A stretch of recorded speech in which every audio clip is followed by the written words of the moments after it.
So finally good morning student. इसकी पिछली class पर हम लोगों ने फोटो इलेक्ट्रिक इफेक्ट का एक क्वेश्चन टॉपिक देख लिया था। ठीक है ना। नेक्स्ट टॉपिक आपका आएगा ब्लैक बॉडी रेडिएशन। ठीक है ना। डायरेक्ट ये क्वेश्चन आपके आरडीपीवी में पूछा जाता है कि explain the black body radiation. ठीक है ना।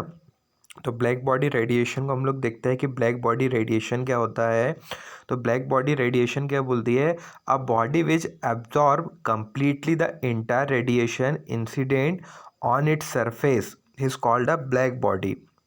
तो यहाँ पर क्या बोल दिया उसने, यहाँ पर ब्लैक बॉडी की डेफिनेशन क्या बताया कि a body which absorb completely, क्या करता है कि यदि मान के चलिए कोई बॉडी है जो पूरी तरीके से क्या कर देता है, उसको एब्जॉर्ब कर ले रहा है, कंप्लीटली कर ले रहा है, किसको, इंटायर रेडिएशन को। यदि इंटायर रेडिएशन को क्या कर ले रहा है, एब्जॉर्ब कर ले रहा है, कंप्लीट एब्जॉर्ब कर रहा है, कहाँ पर, उसकी सरफेस पर, तो उसे क्या कहा जाता है, आपका ब्लैक बॉडी रेडिएशन कहा जाता है। अब ब्लैक बॉडी कहा जाता है इन प्रैक्टिकली उसे किस तरीके से देखा जाता है कि द आइसोथर्मल कैविटी, यानी समतापीय कैविटी की, इन आइसोथर्मल में क्या होता है, जो उसका टेम्परेचर रहता है वो इक्वल रहता है।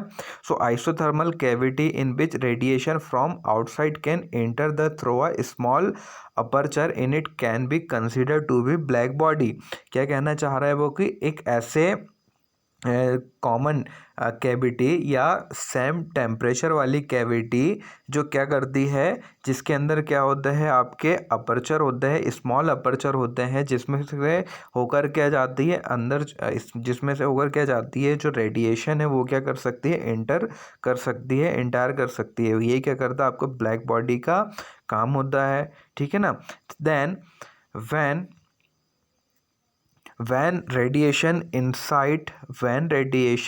inside cavity are in equality with its wall lead emissivity in a unit wavelength range of wavelength lambda be e lambda, then emittivity in this wavelength range lambda and lambda plus d lambda will be e lambda d lambda। So finally यहाँ पर आपको एक बात तो clear करनी पड़ेगी कि यहाँ पर क्या लिखा हुआ है, इमिसिबिलिटी। तो ये क्या होता है, मान के चलिए आपका क्या है, एक ये है। ठीक है।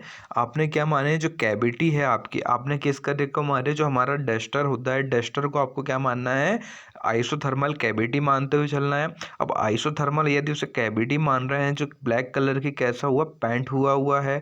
ठीक है ना। तो इस पर क्या हुआ है, एक जो क्या है, स्मॉल क्या हुआ, स्मॉल अपर्चर है, जिसके कारण रेडिएशन क्या कर पा रही है, इंटर कर पा रही है। अब रेडिएशन इंटर कर पा रही है तो कहीं ना कहीं यदि ये पूरा हमारा डस्टर है तो इसकी क्या होगी, ये होगी एकांक क्षेत्रफल होगा, यानी क्या होगा, यूनिट एरिया होगा उसका। इस तरीके से क्या होगा, उसका यूनिट एरिया होगा। तो एक यूनिट एरिया पे क्या हो रहा है, यूनिट एरिया में जो क्या हो रही है, वन यूनिट एरिया में जो क्या निकल पा रही है, क्या निकल रही है उसकी वन यूनिट एरिया में जो एनर्जी रिड्यूस हो रही है, क्या हो रही है, जो एनर्जी रिड्यूस हो रही है, उससे क्या कह रहा है वो, इमिटिविटी कह रहा है, क्या बोल रहा है, इमिसिबिलिटी बोल रहा है। इस इमिसिबिलिटी, और देखिए एक शब्द और है आपका यहाँ पर, एनर्जी डेंसिटी। ठीक है ना। तो यदि मैंने काई की बात किया है, इस कैविटी की बात किया, ठीक है ना, ये आपकी कैविटी है, इसकी यदि काई की बात किया, यूनिट एरिया की बात किया है, तो इस यूनिट एरिया का जो पूरा पैक वाला सिस्टम है, ठीक है ना, ये वाला, ये क्या कहलाता है, आपका एनर्जी डेंसिटी कहलाता है। क्या कहलाता है, आपका एनर्जी डेंसिटी कहलाता है। एंड देन और क्या बोला उसने कि जो यहाँ पर देखिए डायग्राम में भी आपको देखने को मिलेगा। खैर नेक्स्ट अब डायग्राम देखते हैं। ठीक है ना। उसको अपन अभी समझते हैं। डायग्राम में क्या बोल रहा है, ये जो है आपका ई लैम्डा है, क्या है यहाँ पर, जो ये है आपका, वो क्या है, आपका ई लैम्डा है, जिसे क्या कहा जाता है, उत्सर्जित एनर्जी, यानी प्रोड्यूस एनर्जी कहा जाता है। क्या कर रहा है, प्रोड्यूस एनर्जी कह रहा है। ठीक है ना। ये वाला जो एरिया जा रहा है वो कहाँ का जा रहा है, प्रोड्यूस एनर्जी के लिए जा रहा है। और ये वाला जो एरिया है वो क्या है, जो वेवलेंथ है, क्या है, जो वेवलेंथ है वो एंटर जो हो रही है, कहाँ पर है, कहाँ पर, कैविटी में। कैविटी में क्या हो रही है, कैविटी में जो वेवलेंथ, जो लाइट की जो वेवलेंथ है वो एंटर हो रही है, वो चीज़ बता रहा है आपका ये लैम्डा। ठीक है ना।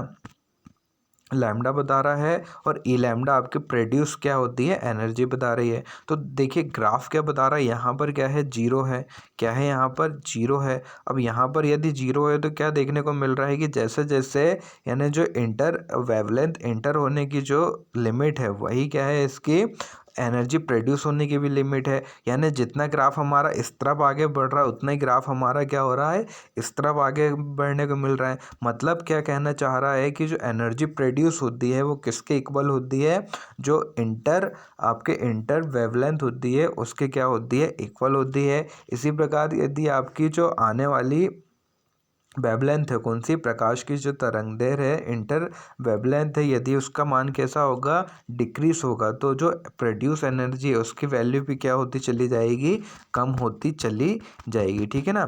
तो यहाँ पर देखो क्या होता है कि सबसे पहले जो वेवलेंथ थी उसकी जो रेंज थी, वेवलेंथ रेंज थी, वो क्या थी, लैम्डा थी। क्या थी वो, पहले लैम्डा थी। अब लैम्डा से क्या हुई, जब उसको जो इंटर वेवलेंथ है वो उसकी वैल्यू कितनी हो गई, उसकी वैल्यू बढ़ गई। और यदि उसकी वैल्यू बढ़ गई तो उसकी वैल्यू बढ़ने के कारण क्या हो गया, lambda plus D lambda. D क्या बता रहा है यहाँ पे, चेंजेस बता रहा है उसमें। ठीक है ना, क्या बता रहा है, डी क्या बता रहा है उसमें, चेंजेस बता रहा है। ठीक है ना। अब आगे बढ़ते हैं। अब इसी ब्लैक बॉडी रेडिएशन के कारण क्या हुआ, चार साइंटिस्टों ने अपने अलग अलग तरीके से इसके एक्सप्लेन किया हुआ है, उसे हम लोग देखते हैं।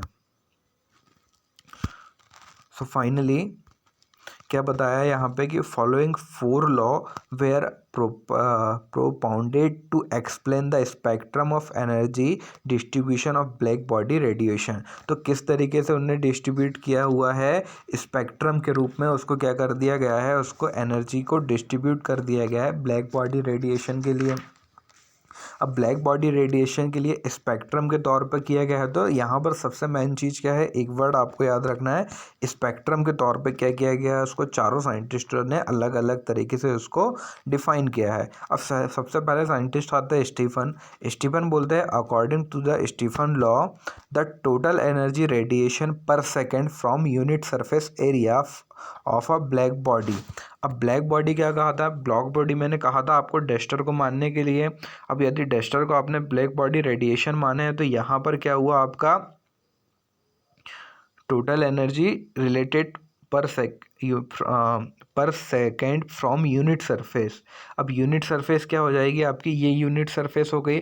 अब यूनिट सरफेस से पर सेकेंड फ्रॉम कितनी ईच निकल रही है, तो पर सेकेंड कितनी निकल रही है आपकी, पर सेकेंड यदि आपकी निकल रही है तो क्या बोल रहा है वो कि the total energy radiation per second from unit surface area of a black body that is total emissivity, sorry क्या है आपका, इमिसिबिलिटी। तो इमिसिबिलिटी कितनी बोला, ई बोला उसने। तो is directly proportional to the fourth power of absolutely temperature of the body.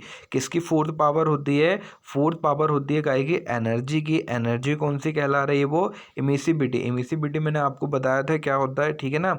जो आपका ब्लैक बॉडी है इसमें से आपका क्या है, जो पर यूनिट एनर्जी क्या हो रही है, यूनिट सरफेस के रूप में निकल रही है, ठीक है ना, वो क्या कहलाती है आपकी, ई यानी एनर्जी इमिसिबिलिटी कहला रही है। इमिसिबिलिटी कहला रही है तो वो किसके, फोर्थ पावर के क्या होती है, इक्वल होती है, फोर्थ पावर टेम्परेचर के। एब्सोल्युटली टेम्परेचर कौन सा, fourth power of absolutely temperature of the body के क्या होती है, इक्वल होती है या अनुक्रमानुपाती होती है। तो क्या निकल के आता है, जब प्रोफेशनल हटता है तो क्या लगता है, कांस्टेंट लगता है। कांस्टेंट लगा तो क्या लगा यहाँ पर, सिग्मा।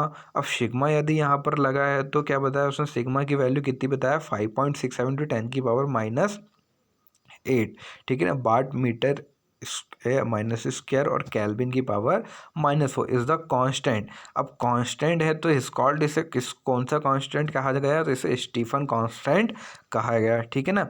इसी तरीके से आपका बेंस लॉ आता है, कौन सा आता है, वीन लॉ आता है। क्या कहा जाता है इसे, Wien law. According to the Wien law, तो वो क्या बोल रहा है, जो वेवलेंथ होती है वो परमताप के, किसके, वेवलेंथ जो होती है आपकी वो आपके एब्सोल्युटली टेम्परेचर के क्या होती है, व्युत्क्रमानुपाती होती है, ठीक है ना। तो क्या निकल कर आएगा यहाँ पर, lambda T is equal to constant, ठीक है ना। ये किसने कहा था आपका, वीन्स लॉ या वेन्स लॉ ने कहा था। इसी प्रकार आपके फिर नेक्स्ट क्या बताया उसने, ई लैम्डा इजिकल टू T⁵ उसके जो एब्सोल्युटली टेम्परेचर उसके उसके 5 पावर के क्या होती है, इक्वल होती है। उसी प्रकार क्या बताया उसने कि वेवलेंथ, यदि जो वेवलेंथ की रेंज है यदि वो लैम्डा है तो ठीक है, और यदि क्या हो रही है इंक्रीज होती चली जा रही है तो उसे क्या बोला उसने, लैम्डा प्लस डी लैम्डा। यदि लैम्डा प्लस डी लैम्डा बोलो तो black body at a temperature T is given as क्या निकल के आएगा, E lambda into D lambda is equal to C1 lambda की पावर 5 इंटू ई की power C2 upon lambda T into D lambda. ठीक है ना, ये निकल कर आ जाएगा आपका। अब यदि ये निकल कर आ गया है आपका तो यहाँ पर देखो C1 और C2 को उन्होंने क्या बोल दिया, आर कांस्टेंट। C1 और C2 यहाँ पर क्या बताया जा रहे हैं, कांस्टेंट बताया जा रहे हैं। ठीक है ना, इस तरीके से आपका वीन्स का लॉ भी यहाँ पर क्या होता है, प्रूफ होता है। अब सेकेंड लॉ क्या कहा, किसने बताया था, रिले और जीन्स लॉ ने बताया था। किसने बताया था, रिले और जीन्स ने बताया था। So according to the Rayleigh और जीन्स क्लासिकल थ्योरी ने दिया था, तो क्या बोला था, the number of modes of a vibration in unit volume in the wavelength range lambda and lambda plus d lambda is at pi upon lambda power 4 d lambda। So इनने क्या कहा कि क्लासिकल थ्योरी में the number of mode of vibrations, so इनने क्या बताया कि जो नंबर ऑफ मोड वाइब्रेशन है वो यूनिट वॉल्यूम में कितने होना चाहिए, काय में वेवलेंथ रेंज लैम्डा, और यदि लैम्डा में यदि क्या हो रही है, इंक्रीमेंट हो रहा है या इंक्रीज हो रहा है तो क्या बोलेगा उसे, lambda plus D lambda. So वो उसकी वैल्यू कितनी निकल के आएगी आपकी, 8 पाई अपॉन लैम्डा की पावर 4 डी लैम्डा। ठीक है ना, इसी प्रकार while the mean energy per mode of vibration at an absolutely temperature T is KT where K is equal to 1.38 into 10⁻⁻23 joule calorie की पावर -1। ठीक है ना, तो द बोल्टजमेंट कांस्टेंट है, ये क्या है, द बोल्टजमेंट कांस्टेंट है अकॉर्डिंग टू रेले। जिसने क्या बताया कि mu lambda into D lambda is equal to 8 pi upon lambda की power 4 D lambda into KT। ठीक है ना, तो क्या निकल के आ गया, mu lambda d lambda is equal to 8 pi KT upon lambda by 4 into D lambda. ठीक है ना, ये आपका क्या रहा, रिले और जीन्स लॉ रहा। इसी प्रकार आपका यहाँ पर भी आपका प्लांक लॉ है। अब प्लांक्स लॉ क्या बोलता है कि according to Planck's the emission and absorption to radiation is not continuous. क्या बोल रहा है यहाँ पर कि जो प्रकाश होता है, जो लाइट होती है आपकी, वो क्या होती है, जनरली क्वांटम सिद्धांत, क्वांटम प्रिंसिपल के अनुसार कंटिन्यूअस नहीं होती है, बल्कि क्या होती है, in from the bundles of packets. क्या होती है, बंडल या पैकेट्स के रूप में डिफाइन की जाती है इनको, एनर्जी को। और ईच बंडल मतलब प्रत्येक बंडल क्या कहलाते हैं, या पैकेट आपके क्या कहलाते हैं, यहाँ पे प्रत्येक बंडल, ईच बंडल्स क्या कहलाते हैं आपके, क्वांटा या फोटोन कहलाते हैं। और each photon has a define energy and define momentum. और क्या कहलाता है, ईच फोटोन क्या कहलाता है, प्रत्येक फोटोन यहाँ पर क्या डिफाइन करते हैं, आपकी एनर्जी और उसके मोमेंटम को डिफाइन करते हैं, उसकी ऊर्जा और संवेग को डिफाइन करते हैं। Whose value is proportional to the frequency of radiation, तो उसकी वैल्यू प्रोपोर्शनल के तौर पर फ्रिक्वेंसी ऑफ रेडिएशन, जो आपके विकिरण की जो आवृत्ति है उसके क्या होती है, प्रोपोर्शनल होती है। If you is the frequency of radiation, the energy of each photos is E lambda mu is. So क्या होगा, जहाँ पे प्रोपोर्शनल का साइन रहेगा तो ई बराबर H mu, and momentum of each photon, momentum each photon. और यहाँ पर फोटोन की बात कर दी हम, काई के लिए, मोमेंटम के लिए, तो P is equal to H mu upon C. जहाँ पर आप लोग को पता है कि एच क्या है, यहाँ पर एच प्लांक कांस्टेंट है, और प्लांक कांस्टेंट की वैल्यू कितनी होती है, 6.6 इंटू 10⁻⁻34 जूल प्रति सेकेंड। इसी प्रकार यहाँ पर जो सी दिखाई दे रहा है आपको, सी क्या है, स्पीड ऑफ लाइट है। स्पीड ऑफ लाइट कितनी कहलाती है, 3 इंटू 10⁻⁻8 मीटर प्रति सेकेंड। ठीक है ना, ये हुआ आपका। एंड दस द एनर्जी इमिटेड और absolute wire body in integer multiple of H mu such as H mu 2 H mu 3 H mu. इनने क्या कहा कि जो इंटीजर मल्टीपल निकल के आता है, वो मल्टीपल कैसे होते हैं, वो एच म्यू के गुणज में होते हैं। ठीक है ना, एच म्यू के मल्टीपल होते हैं, और ना कि इनके can not be in between this value, और इनके बीच में कभी भी नहीं होते हैं, इनके हमेशा मल्टीपल होते हैं, एच म्यू के क्या होते हैं, मल्टीपल होते हैं, कभी भी एच म्यू के बीच में नहीं होते हैं। ठीक है ना। सो फाइनली ये क्वेश्चन भी आप लोग को समझ में आया होगा। So thank you for watching my channel and videos.